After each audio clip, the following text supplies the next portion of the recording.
I'm good. I'm Everything good. good? All right, yeah, everything good on here, man. So I know you saw the behind the scenes, all that stuff. Man, I had a hot flash when you said that Drake thing, bro. I got Yeah. out of here. Yeah, the hot flash about Drake being better Better than than. Kendrick Lamar. That's crazy. Yeah. Uh-oh. So and lyrically, You lyrically care wise, to express your views on that situation? Drake cannot touch Kendrick Lamar. Period. yeah. Period. Tell us why. Squad. Icon. It's- What's your it's- feelings, It's Icon? obvious. It's Like, obvious. Why? Lyrics. Wow, obvious. Why would you say that? Why? I mean, because Drake's not a bad lyricist. He's bubblegum. He- His lyrics are bubblegum. I've heard. It's bubblegum. Oh, Bubblegum, though. Actually, It's for the I club. think Drake writes his own. I think he writes his own. But lyrics. it's for the club. Drake writes other people's lyrics too, doesn't he? I don't know. Yeah, he do. I think he does. Ask Meek Mill. Does he write But Talking about the it's whole not- Quentin Miller thing. It's for the club. His music is for the club. So it's Yeah. bubblegum. It's a formula. It's a job. He's doing it. He's just doing a formula. Whatever the money- Does a formula. Yeah, whatever money I want to brings. sell. This is the formula.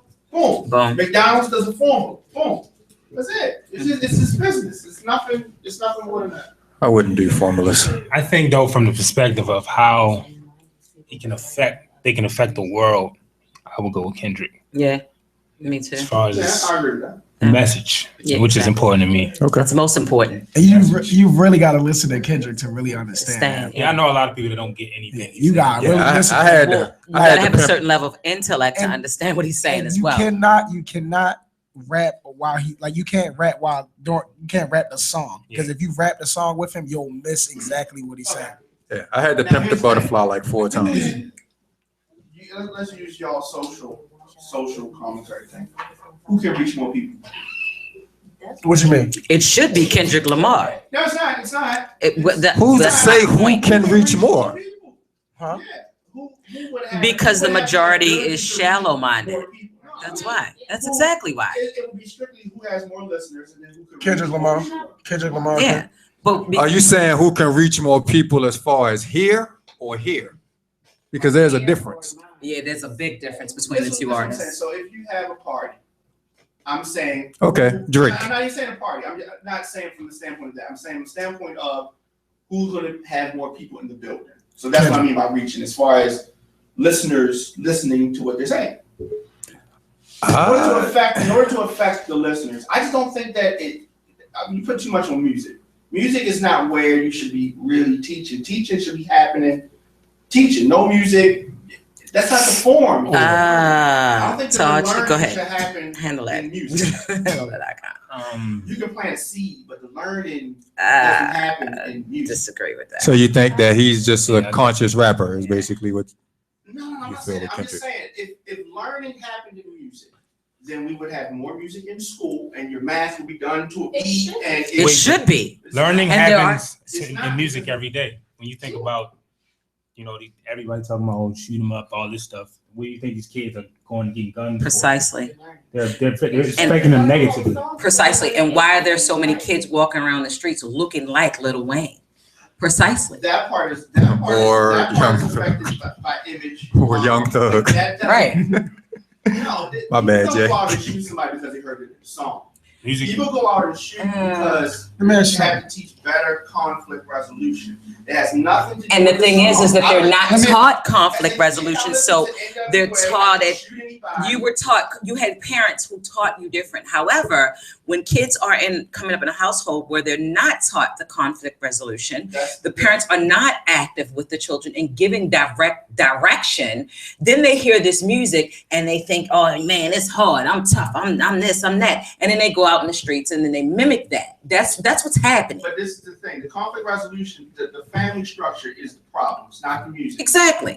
Movies, The music shouldn't be in a movies household would if the have family more of an structure was effect. there appropriately. Against the movie would have more of an effect than a music because you're seeing it. True. And as a male, because males are doing most of the stuff, males are visual. So if I see a gangster movie, that would have more of an effect on me than me hearing a song. It's not the song that's causing the problem. It's the home, the family structure, conflict resolution is not taught. Somebody step on your shoe. Absolutely. So, okay, that part isn't there. We all know that for the majority, especially in the city in which we live, that part is just obsolete. It's just not there. So since it isn't there and these kids have access to this type of music and this is what they're listening to, that's why that is directly, I believe, has a direct impact on the violent behavior. If they were listening to reggae, if they don't know how to do conflict resolution, it doesn't matter what they listen to. And again, that goes right back to my essential point. If you're not taught how to handle disrespect, that's what it is. So are you saying like, okay? So are you saying like music has no like effect on a person? I'm saying it does have an effect, but it doesn't have the effect that people give it. Like a movie will have a bigger effect than. So why do they have things like? I have one thing to say. So say you drunk, right? Say you drunk. There's some right? Montessori schools that use music. Hypothetically speaking, Okay. you're drunk, right? Now say you have Teddy Pendergrass. And then knock if you buck. Good example, man. Which one will have you turned up? Teddy Pendergrass gonna have me turned up because I don't know what I'm gonna be turning up for. So turn them off. I'm gonna shoot down your theory. So my father is of that generation. There were still fights, there were still stabbings, there were still killing. And before rap, let's not act like violence only happened when rap music was born. There was violence. No, violence started happening when rap music started becoming violent because it was not always that violent. All his people was in street gangs. They was going around robbing people and they wasn't listening to, they were listening to the knuck if you buck of that time. It just changes. The music changes, but the mentality is what I'm talking about. So they had an 8-track, or they was listening to the Temptations. They shot, they fought, they stabbed, they robbed. True. Gangs was born before. But it wasn't as prevalent as it is now. It was not, Diamond. No, it was not. It's just that we see it more because of social media and the internet, and the world is smaller because of the communication. The world isn't smaller. Actually, we've expanded. There's more people. The earth, no, I'm talking about the population has expanded. All right, so if the world is saying, how you gonna say it got smaller? Well, it got smaller because if I do something, if I die in here today, right now, right? Yeah. The world's still gonna be the same size. Y'all can put it out right now and say that I'm dead. You know, my father's time, it would have been a couple of days before people knew that I was dead. It depends on what would have been on television. But okay, hold it. Dang, hold it. Oh, you don't remember Hold that. it. Hey, Hold it. y'all forget he's a Drake fan. Hold it. Stop. Todd's the icon in the building, ladies and gentlemen. Welcome to Baltimore Flava Radio. Thank you. We got interviews to do. We don't went way to the left. Yes. Thank you for reeling that back in. You, of course. yes, you. The Drake You don't need a mic. Yeah. Oh, All right, yeah. so let's talk the icon. We have icon in the building. Man, y'all got me in with Drake fans, man. They worse than the Beehive. So tell us, Icon, tell us about how you got started because I've heard your CD. I love it. As a matter of fact, a lot of your songs I pretty much know verbatim. You know, so I ride around the city just bumping it, and so you know it's so heavy with lyrical content and meaning. So tell me more about where that, even though you know I know you very well, but I still need to know where that came from. How'd you get started? It's crazy because it all started in college when I was going to Morgan, and we would all like sit around and be in ciphers and whatnot. So, I mean, I thought it was cool that, you know, the more famous people that was out there were, you know, rapping. And that's where I found, like, I could do this. I can do this. So, but it's funny that we talked about this because when I first started rapping, I was not rapping about that. Really? What were you rapping about? Bad stuff. Ooh. Because that was what I was hearing. So okay. I'm trying to emulate what I'm hearing. Okay. So my uncle would, I would, you know, rap about everything I wasn't doing, basically, which is what a lot of so you would have fit right in with Diamond K and Drake. but see, being as though, but you know what? Being as though that I know him, this is my family. This is not how he was raised. He was raised to use his own mind and think on his own. And when Mama heard him songs, it was a problem. I bet. Yeah, but I mean, I got a wake up call. Basically, my uncle was like, "Man, you these people out here, you can't rap that way and then not live that way." Mm-hmm. So that's when I turned around. I was like, maybe I could, do the positive thing and try to uplift somebody. That's when I was in college, I found out like how much of an effect music had on me. When I would go to parties and I would hear this music and we're drinking and all this stuff, it made you want to do all these negative things. Mm-hmm. But at the same time, when I heard some hip hop or some calm and some Talib Kweli, I felt uplifted. Different. So that's where I basically, fell in love with music at in college. Yeah. So Ghost Most Wanted. One of my favorites. Yes. Tell me a little bit more about that. What inspired that song? Well, Ghost, who was a poet from Cleveland, he was killed a couple years ago. He actually was a mentor for me when I was going through my rites of passage process. It's basically like an African process where you go from childhood to manhood. I went through that, and he was a major mentor and a big part of my life then. He was actually a poet. He grew up in the inner city streets of Cleveland, and one of his big things was he would go out to the community, to these, the ghetto, and help them, whether it be getting people out of bad situations or taking care of their kids.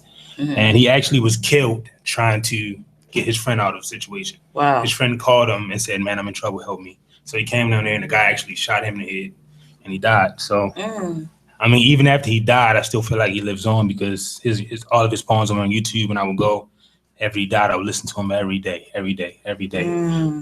I learned them verbatim, and that song was basically dedicated to ghosts. Yeah, I remember. It's this is for the ghosts, most wanted, trapped in Trapped the in the universe. universe. Now I get it. That was his poet name, Ghost Most Wanted, Now Trapped I in the get Universe. it. I get it. Wow, that's one of my favorites. Yeah. That one and the one about the pastors selling live.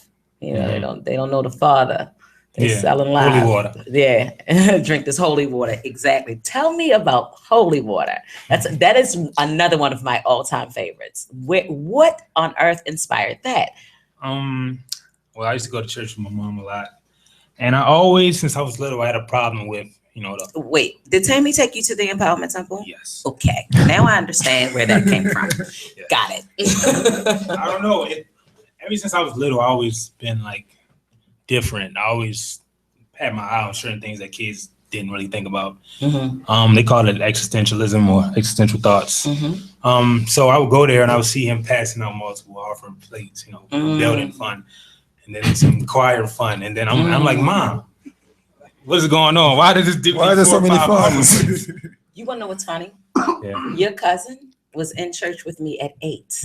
And at that same church, which I was inspired to go to from your mother, said the exact same thing to me. This dude hustling. Right. 8 years old. Yeah. He got a hustle going on. You don't see this? So, wow.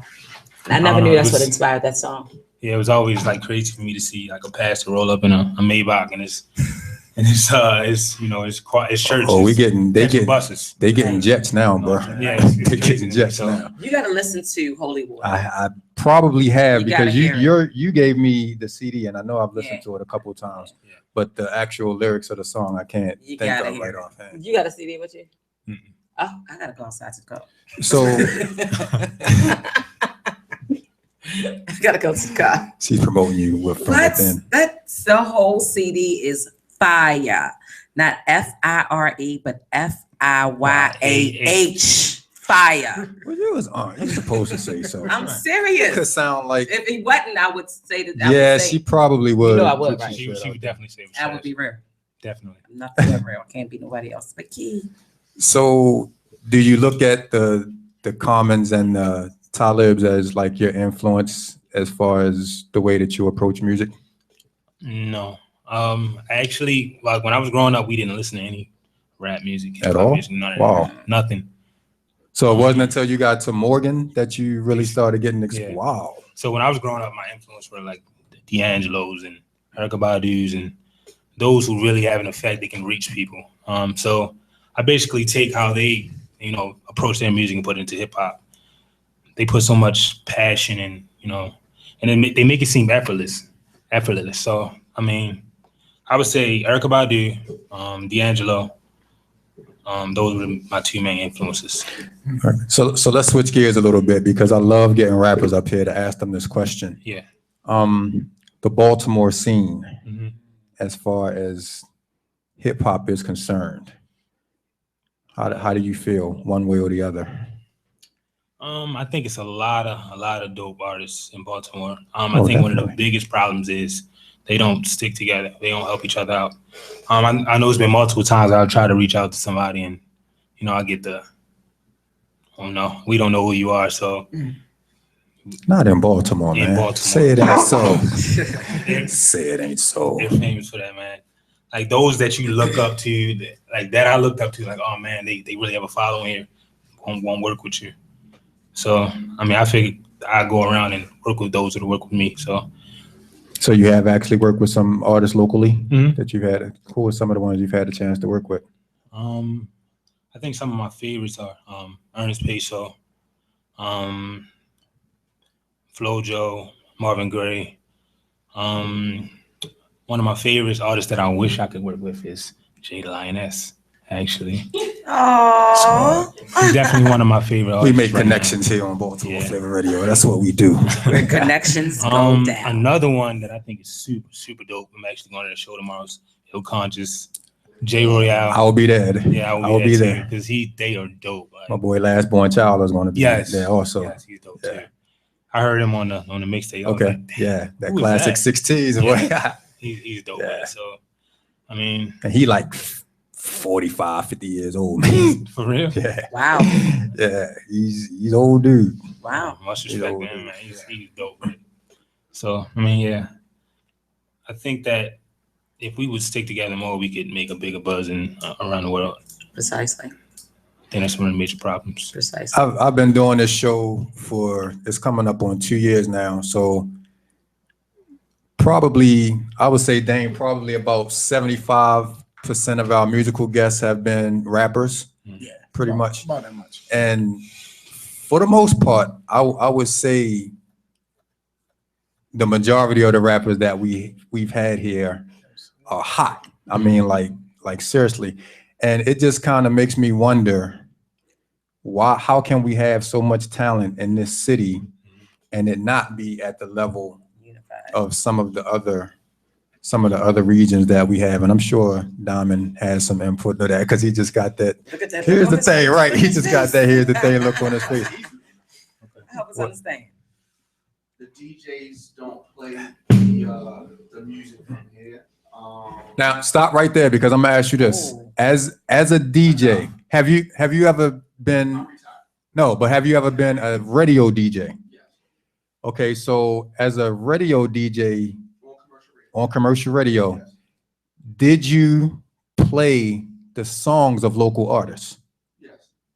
regardless of how known that they were Yes. at the time? If it was a hot song, But at the time when I was doing commercial radio, which was the same time I was in Hammer Jacks, Paradise, those Mhm. places, we broke records. So DJs now Exactly, have to break records exactly, because exactly. it's taking a chance. Playing a record that people don't know, they scared. And so it's like, oh, they may not like it, so I'm gonna play all the safe records. I'm gonna play the Exactly. popular records.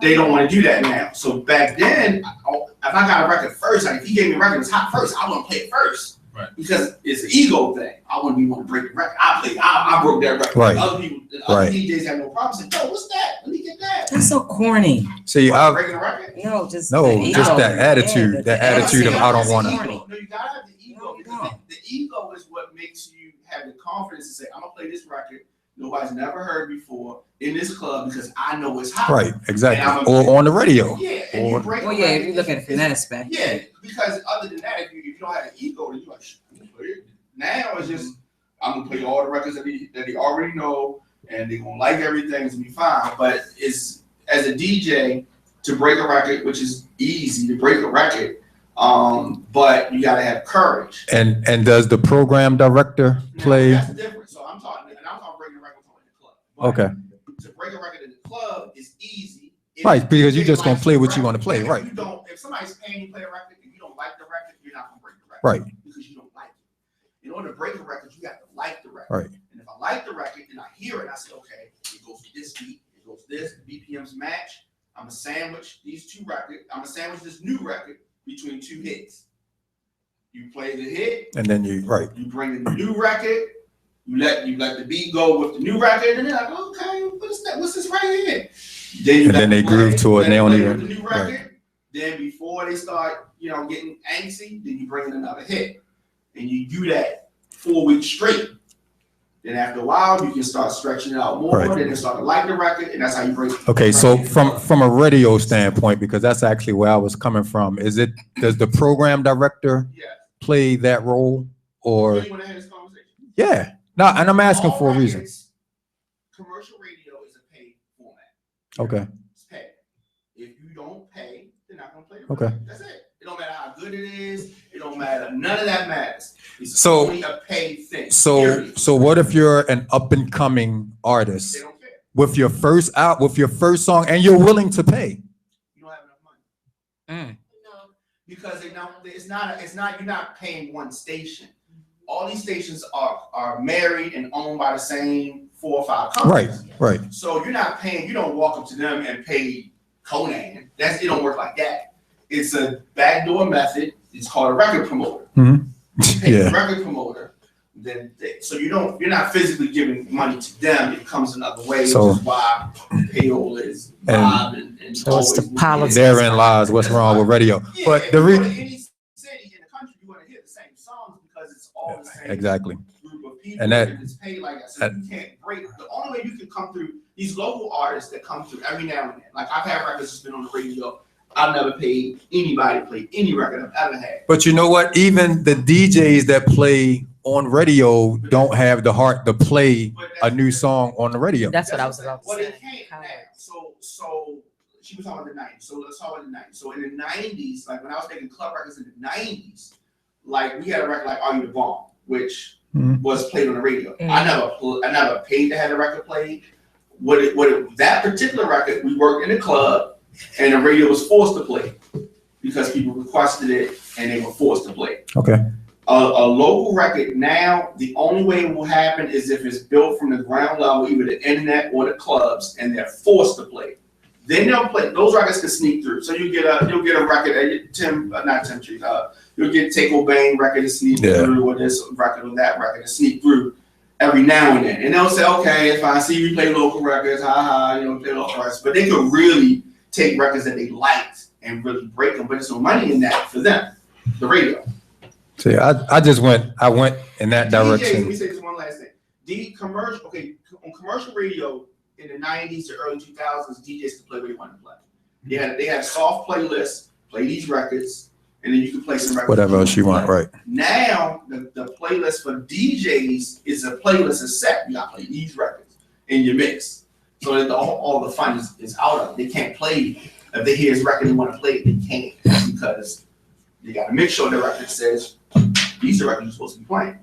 So, see, that drives me nuts. I was listening. The reason that I went in that direction is because I was listening to an interview that what's the dude's name? Ebro on Hot 97 did. And he had this young dude, Astro.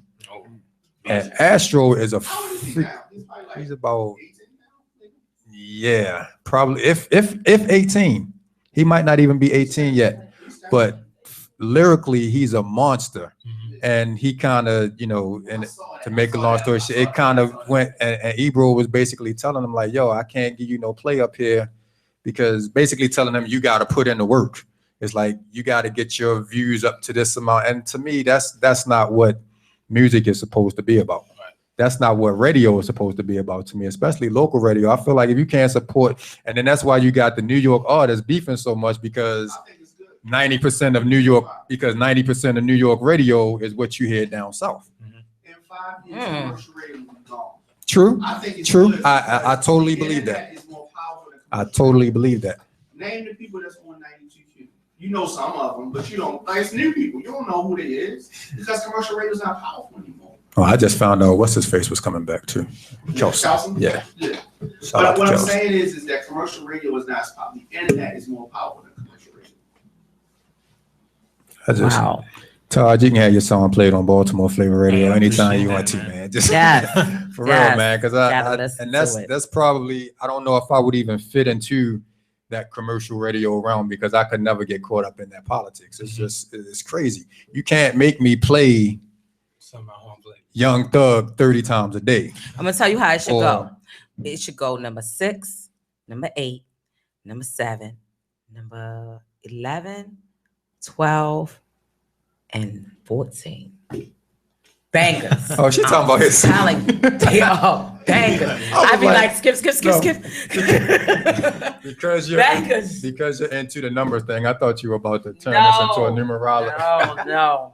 The numbers on the CD, you gotta listen. All right, so Ty, do you have any new project or anything that you're working on? I'm still pushing Melanin Harder. Yeah, Okay. basically. Still writing though, write every day. That's what's up. Yeah, but trying to get that out there. And tell us a little bit about the writing process, because every rapper seems like they have a different one. And I don't see you as the person that go in the studio and blaze up for like 4 hours before they. I think that would be annoying. No, real quick, before you. I went with a friend of mine to the studio a couple of weeks ago. Profit Productions, you familiar with them? Yeah. And as soon as the door opened, I was high. As soon as the door opened, and it wasn't even the door to the main studio. It was just the door to get in to, like, if we would open the door downstairs, but this was the main studio. That's how I was like, yo, and I probably was high for like 2-3 days after. Wow. Tell us about your process before we get into bounce. I don't really have a process. I think for me, writing is more of a relaxation technique. So whenever I feel tense or stressed out or anxious, I'll write. I write on my way to work, at work, after work. It's so funny how everybody has a different, because we've heard. Go ahead. I'm sorry. I don't usually write to beats. So okay. Usually I'll write what I'm feeling or something in my mind first and then match it to a beat after. I know a lot of people that write to beats first, but for me, it's easier to write down what I feel and then match a beat to it. You remember your first rhyme? It was bad. I still have it on my computer. I don't remember it enough. You don't remember it to recite it right now? I wouldn't recite it ever. Why not? Bad.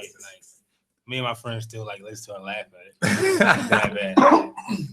If you could ever email it to me, I will. I would just listen to it. I wouldn't put it out to nobody. I would just listen to it. Listen it would be interesting because that would show me the growth. Yeah. You know what I'm saying? And I love to see MCs from the time that they first started until where they are at the current time, just to see the growth. I remember when Icon first started rapping. I remember with the paper and in the living room. I remember that. I still got all my notebooks. Yeah, I remember that. Because I remember being like, oh, I'm rapping. Oh, him rapping. So do you ever think about using your old rhymes that you've written and kind of combine them in a way? Nah, you can't do that. Why can't you? It's like I rap so differently back then. It wouldn't even sound like it. Yeah, I think every MC would probably. I think Linus. I think pretty much every CD. So what about people that write different stuff on a different spot in a different spot and then bring it together? I mean, that's different. Yeah. It's like you writing it at that time, that point in time, that mind frame you're in at that point. That's what you can put together and build off of that. But I feel like he can't go back to a rhyme when he was like 14 and bring it back, because the flow is different, the maturity level is different. You should be in it. Okay. They say some old clothes that you had before. and I guarantee you, Dame, honestly, if we asked that question to 100 MCs, I think the answer would be no to every. Like, I've never heard an MC say, "Oh, I was going through the attic and I came up with an old notebook from when I first started 22 years ago." And yeah, and that's true. Most of them do hate that old stuff. You can't fit clothes on. Yeah, but that's the equivalent. It's not gonna work. Yeah, that's a good one. Definitely. Dame not buying it. All right, man. So we got Bounce, the track that you. Yeah, true. So. So let it go. This is the track that he contributed to the Baltimore Flava mixtape, man. Introduce the song for us, and then we'll be back to close you out. So this is actually going to be the single that I'm going to be pushing towards the summertime. I'll Feel be in good the track. video. Yes, it is. So this is Taj Icon Bounce.